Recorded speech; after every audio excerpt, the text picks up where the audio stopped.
പ്രിയ സുഹൃത്തെ, ഒരു വിദേശയാത്രയ്ക്കോ വിനോദയാത്രയ്ക്കോ പോകാൻ നമ്മൾ മാസങ്ങൾക്ക് മുമ്പേ തയ്യാറെടുക്കാറുണ്ട്.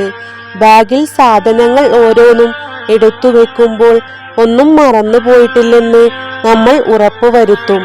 പക്ഷേ ഒരു മുന്നറിയിപ്പുമില്ലാതെ വന്നെത്തുന്ന ഒരു യാത്രയുണ്ട്.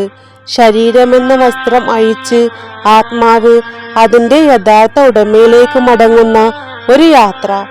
ആ യാത്രയ്ക്ക് വേണ്ടി നമ്മൾ എന്താണ് കരുതി വെച്ചിട്ടുള്ളതെന്ന് എപ്പോഴെങ്കിലും ആലോചിച്ചു നോക്കിയിട്ടുണ്ടോ? ചിന്തിച്ചു നോക്കൂ. നമ്മുടെ ബാഗിലുള്ളത് അസൂയയുടെയും പകയുടെയും തിന്മകളുടെയും ഭാരങ്ങളാണോ? അതോ പടച്ചവന്റെ പ്രീതി മാത്രം പ്രതീക്ഷിച്ച് നമ്മൾ ചെയ്ത കൊച്ചു നന്മകളുടെ സുഗന്ധമാണോ?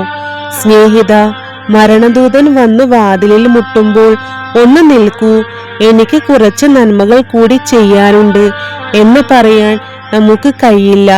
ഒരു നിമിഷം പോലും പിന്നെ വൈകിപ്പിക്കില്ല. ആ യാത്രയ്ക്ക് തയ്യാറെടുക്കുക എന്നാൽ മരിക്കാൻ കാത്തിരിക്കുക എന്നല്ല അർത്ഥം, മറിച്ച് മനോഹരമായി ജീവിക്കുക എന്നാണ്. ആരോടും പരിഭവമില്ലാതെ, ഹൃദയത്തിൽ ആരോടും വെറുപ്പ് സൂക്ഷിക്കാതെ, പടച്ചവൻ കാണുന്നുണ്ടെന്ന ബോധ്യത്തോടെ ഓരോ ശ്വാസവും എടുക്കുക.